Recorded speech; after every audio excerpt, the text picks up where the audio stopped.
रहस्यमयी संत और राजमहल का श्राप।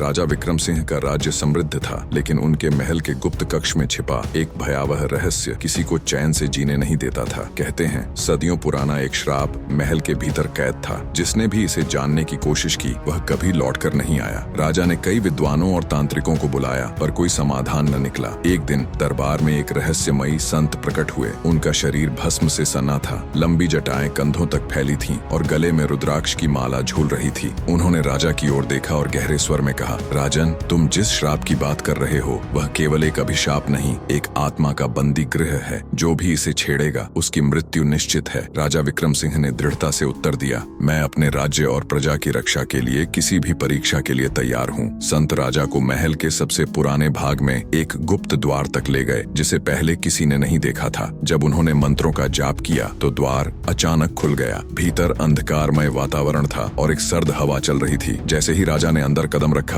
एक रहस्यमयी कराह सुनाई दी। कक्ष के मध्य में एक विशाल लौह श्रृंखला से जकड़ी एक आकृति थी। उसकी आंखें रक्त जैसी लाल थीं और उसके चारों ओर अंधकार का घेरा था। संत ने त्रिशूल उठाकर मंत्रोच्चारण किया, जिससे आकृति कांप उठी। उसने भयावह स्वर में कहा, मुझे मुक्त करो विक्रम सिंह, मैं तुम्हारे वंश का अभिशप्त पूर्वज हूँ, जिसे एक दुष्ट तांत्रिक ने श्राप देकर इस कक्ष में बंद कर दिया था। जब तक यह श्राप नहीं टूटेगा हमारा राज्य संकट में रहेगा। राजा ने संत की ओर देखा। संत बोले, इस आत्मा को मुक्त करने के लिए तुम्हें अपने सबसे प्रिय व्यक्ति का त्याग करना होगा। क्या तुम तैयार हो? राजा के माथे पर पसीना छलक आया, लेकिन उन्होंने निर्णय ले लिया। बिना एक क्षण गंवाए उन्होंने अपनी तलवार निकाली और अपनी कलाई पर वार कर दिया। रक्त की बूंदें जमीन पर गिरीं और पूरा कक्ष कांप उठा। संत ने शक्तिशाली मंत्रों का उच्चारण किया, जिससे श्राप टूट गया और आत्मा मुक्त हो गई। जैसे ही आत्मा स्वर्ग की ओर चली गई, कक्ष की दीवारें गिरने लगीं और वहां एक प्राचीन खजाना प्रकट हुआ। राजा ने उस खजाने का उपयोग प्रजा के कल्याण के लिए किया। राजा ने संत को प्रणाम किया और कहा, आपने मेरे राज्य को विनाश से बचा लिया। संत मुस्कुराए और बोले, यह तुम्हारी परीक्षा थी राजन। सच्चा राजा वही होता है जो अपने राज्य के लिए अपना सर्वस्व अर्पित करने को तैयार हो। इतना कहकर वे एक धुएं के गुब्बार में विलीन हो गए। अगर थोड़ा सा भी वीडियो आपको अच्छा लगा है तो चैनल को सब्सक्राइब जरूर करें। मिलते हैं नेक्स्ट वीडियो में। धन्यवाद।